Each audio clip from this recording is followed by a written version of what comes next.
Welcome, everyone, to English the Easy Way podcast. I'm your host, Alex. And I'm Laura. Thanks for joining us for another episode. It's so good to be back. How's your week been, Laura? It's been pretty good, pretty busy. I tried a new cafe near my apartment, which was a highlight. Ooh, anything good? They had this amazing almond croissant. It was life-changing. I'm still thinking about it. A life-changing croissant. We're already talking about food. I guess that's a perfect segue. I guess it is. You can't keep us away from the topic for long. It's true. So today we are diving deep into a subject that unites and divides people everywhere. We are talking all about food. The food we love, the food we absolutely cannot stand, and all the weird and wonderful stories that come with it. Yes, I am so ready for this. I feel like you can learn so much about a person based on their food preferences. It's like a personality test.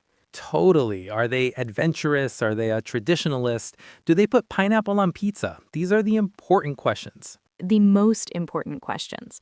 So, are you ready to get into it? I was born ready. Let's do it.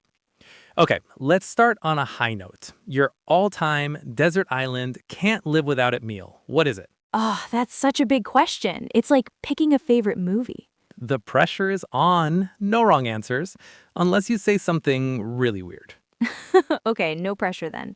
I think I have to go with my mom's lasagna. It's just perfect. A solid classic choice. Tell me about this lasagna. What makes it so special? It's the sauce, I think. She lets it simmer for hours and hours, so it gets really rich and deep in flavor. And she uses a mix of beef and pork, which I think is key. Mm-hmm. And the cheese. She puts a layer of ricotta cheese mixed with herbs in the middle and then piles so much mozzarella and Parmesan on top that it gets all brown and bubbly. The smell of it baking would just fill the whole house. Wow, you're painting a very delicious picture. It's pure comfort. It tastes like my childhood. We had it for every single birthday. What about you? What's the meal that tops them all? You know, it's funny. I feel like my answer is the American equivalent of your Italian comfort food. It's a perfectly constructed cheeseburger and fries. Okay, I can definitely get on board with that. But you said perfectly constructed. I need details. What makes the perfect burger? All right, let's break it down. First, the patty. It has to be good quality ground beef, not frozen, and it has to be cooked medium so it's juicy. Right. Then the cheese. For me, it has to be sharp cheddar, and it has to be properly melted over the patty on the grill, not just a cold slice thrown on top. That is a crime. A cold slice of cheese? It's a tragedy. The bun has to be a toasted brioche bun. It adds a little sweetness and it holds up to the juice. Then for toppings, I'm a purist. Just some crisp lettuce, a slice of a ripe tomato, maybe some caramelized onions if I'm feeling fancy, and a tangy special sauce. And the fries? The fries are crucial. They have to be hand-cut, fried twice so they're super crispy on the outside, but still soft and fluffy on the inside, served with a side of garlic aioli for dipping. You've really thought this through. I take my burgers very seriously. But what about dessert? Do you have a favorite dessert? Oh, absolutely. It's a warm chocolate lava cake. Ooh, yes. That moment when you stick your spoon in and all the melted chocolate flows out, it's just pure magic, especially with a scoop of vanilla ice cream on the side so you get that hot and cold combination. That is a top-tier dessert. For me, it's apple pie. A classic apple pie with a flaky crust, a little cinnamon, served warm with a slice of sharp cheddar cheese. Wait, with cheese? With cheese! Don't knock it till you try it. The sharp, salty cheese with the sweet, cinnamony apples is an amazing combination. It's an old school thing.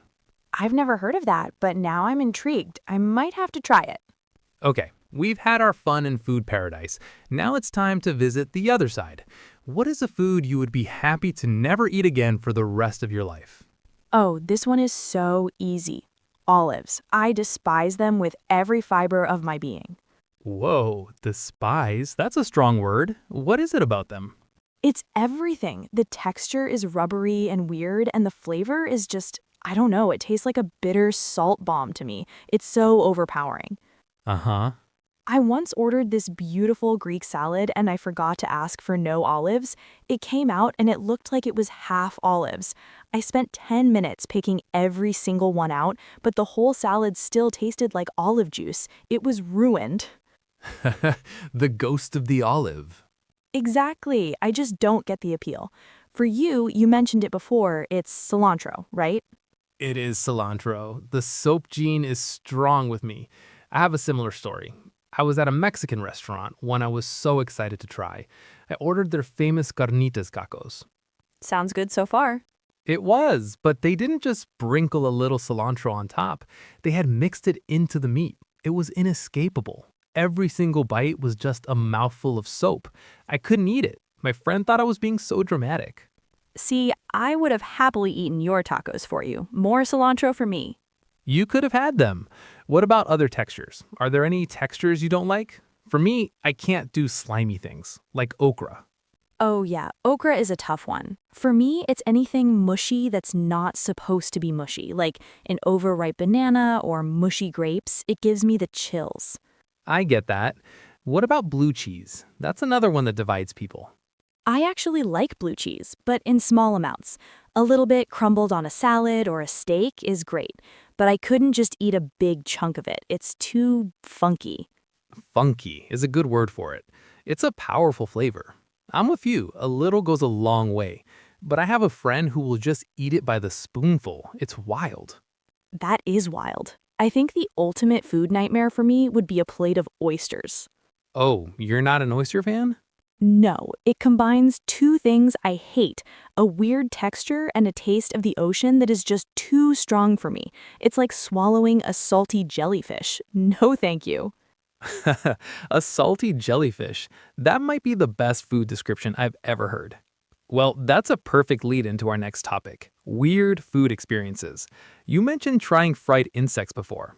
Tell me more about that market. What was the atmosphere like? It was incredible, so loud and crowded and colorful.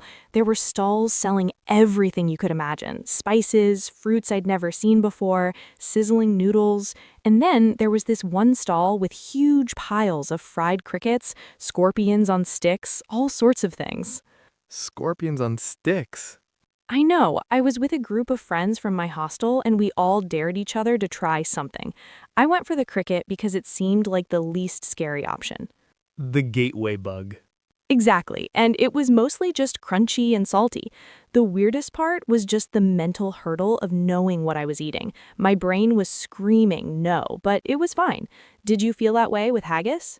100%. The description is challenging, to say the least. I was at a traditional Scottish pub with my family, and my dad ordered it. He insisted we all had to try it. Of course he did. I was so hesitant, but the smell was actually really good, very peppery and savory. I took a tiny bite and I was just shocked. It was genuinely delicious. I ended up eating half of his plate. Wow. See, that's so cool when a food totally surprises you like that. It is. Is there anything you haven't tried but you're kind of curious about? Maybe steak tartare, raw beef. The idea is a little scary, but people who love it say it's amazing. I think I'd have to be at a very, very reputable French restaurant to try it. Right, you don't want to get that from just anywhere. Exactly. What about you? For me, I think it's probably escargot. Snails. I love French food, I love garlic and butter, and that's basically what they're cooked in, but they're still snails. It's another mental hurdle. Totally. But I feel like I have to try it at some point in my life, just to say I did. Speaking of trying things in different places, that brings up another huge topic. Travel food. What is the single best thing you've ever eaten on a trip? Ooh, that's a great question. It's so hard to choose just one. Food is like 80% of the reason I travel. So aside from making fresh pasta, which is still blowing my mind a little bit, what's a regular go-to meal that you cook at home? My easy weeknight go-to is probably a stir fry. It's so fast and you can use whatever vegetables you have in the fridge. That's a good one. Yeah, just chop everything up, make a quick sauce with soy sauce, ginger, and garlic, and serve it over ice. It's healthy, fast, and feels like you put in more effort than you actually did. I love meals like that. Mine is what I call kitchen sink pasta. I just take whatever vegetables I have, sauté them with some garlic and olive oil, and toss it with whatever pasta shape I have in the pantry. Simple and delicious. Exactly. It's impossible to mess up. Unlike my attempt at baking bread during the pandemic. Oh, everyone tried to make sourdough, right? I did. I got the starter from a friend. I was feeding it every day. I named it. You named it? Of course, his name was Obi-Wan Kenobi. That's incredible. I was so invested. Then on the day of the big bake, I followed the recipe exactly, but the loaf came out of the oven like a brick. It was so dense you could have used it as a doorstop. I was heartbroken. Aw, poor Dobie Wan. I know, I gave up after that. I'm much better cook than I am a baker. Baking is a science, and I'm more of an artist in the kitchen. I like to improvise.